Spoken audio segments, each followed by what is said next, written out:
siswa-siswi kelas 10 BDP 1 dan juga BDP 2. Untuk pertemuan hari ini kita masih membahas tentang bab 2 ya, yaitu tentang segmentasi pasar. Tujuan pembelajaran hari ini adalah 1. Peserta didik akan dapat menyebutkan syarat segmentasi pasar. 2.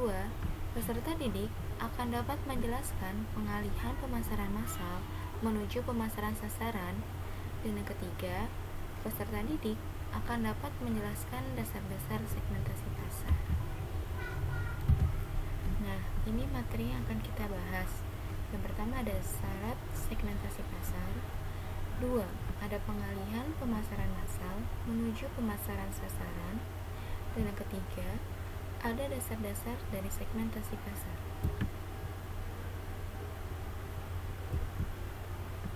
Yang pertama yaitu syarat segmentasi pasar. Perlu kalian ketahui, supaya aktivitas segmentasi pasar dapat berjalan dengan efektif dan tentunya dengan efisien, maka ada beberapa hal yang harus dipenuhi, yaitu sebagai berikut. Nah, hal yang dimaksud di sini adalah syarat dari segmentasi pasar ya. Yang pertama itu ada harus bisa diukur. Maksudnya adalah segmentasi pasar yang dilaksanakan harus bisa diukur, yaitu dari segi besar, luas, serta daya beli segmen pasar tersebut. Dan yang kedua ada harus bisa dilaksanakan. Maksudnya adalah segmentasi pasar yang dilaksanakan harus bisa melayani segmen pasar secara efektif dan juga efisien. Dan yang ketiga, yaitu harus bisa dicapai. Maksudnya adalah segmentasi pasar yang dilaksanakan harus dapat dicapai dengan baik, yaitu tercapainya pasar sasaran atau target market. Dan yang terakhir ada harus cukup luas. Nah, maksudnya adalah segmentasi pasar yang dilaksanakan pada dasarnya membuat pasar luas menjadi terlihat lebih sempit. Namun, pada hakikatnya, pasar yang homogen tetap harus cukup luas supaya bisa memasarkan produk dari perusahaannya, sehingga nantinya mereka akan tetap mendapatkan untung atau laba. Yang kedua ada pengalihan pemasaran massal menuju pemasaran sasaran. Nah, untuk mencapai pemasaran sasaran, pengalihan itu pertama ada pemasaran massal, yang kedua ada pemasaran produk yang terdiferensiasi, dan yang terakhir ada pemasaran sasaran. Yang pertama, pemasaran massal. Pemasaran massal merupakan pemasaran yang kegiatannya memproduksi, mendistribusikan, dan mempromosikan berbagai macam produk barang atau jasa kepada semua konsumen. Selain itu, dalam hal ini, segala produk biasanya bersifat tunggal. Tujuannya adalah untuk memenuhi semua kebutuhan serta keinginan para konsumen, serta mampu menghemat biaya. Strategi pemasaran massal umumnya hanya dipakai oleh perusahaan dengan jumlah konsumen yang terbatas. Dan yang kedua, yaitu pemasaran produk yang terdiferensiasi. Pemasaran produk yang terdiferensiasi merupakan pemasaran yang dilaksanakan oleh perusahaan dengan cara berusaha mencoba melakukan identifikasi terhadap kelompok-kelompok pembeli tertentu. Contohnya, pada awalnya perusahaan air mineral cuma memproduksi air mineral untuk berbagai kalangan saja.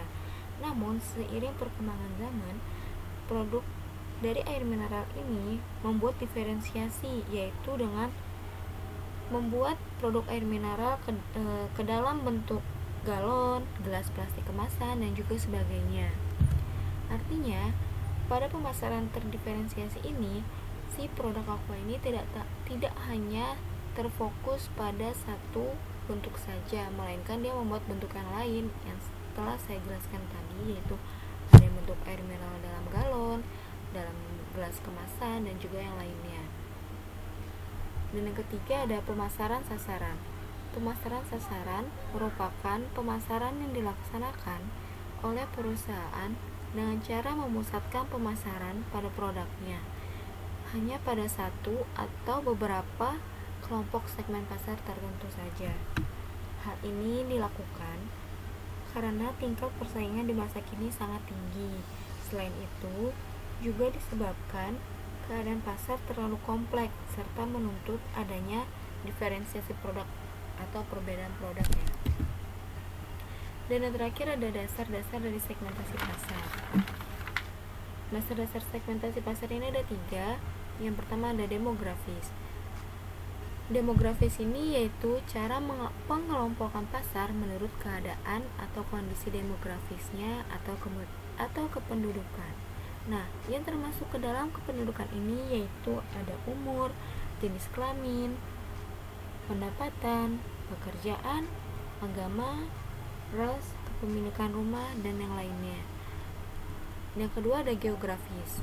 Geografis ini yaitu pengelompokan pasar menurut kondisi geografisnya, seperti lokasi, tempat, dan juga daerah.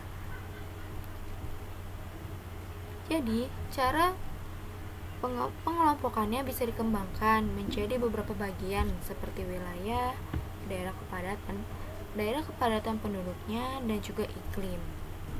Dan yang terakhir ada psikografis. Nah, psikografis ini cara pengelompokan pasar menurut dasar psikografis atau ciri-ciri kepribadian. Pada segmentasi psikografis ini, kriterianya adalah yaitu kelas sosial, gaya hidup, dan juga kepribadian. Untuk pertemuan hari ini saya rasa cukup, dan hari ini saya tidak akan memberikan tugas ya. Kritik dan saran silakan kalian nanti komen di kolom komentar Google Classroom. Dan jika ada yang belum dimengerti atau belum dipahami, boleh kalian tanyakan kepada saya melalui PC atau juga di kolom komentar. Kurang lebihnya mohon maaf. Wassalamualaikum warahmatullahi wabarakatuh.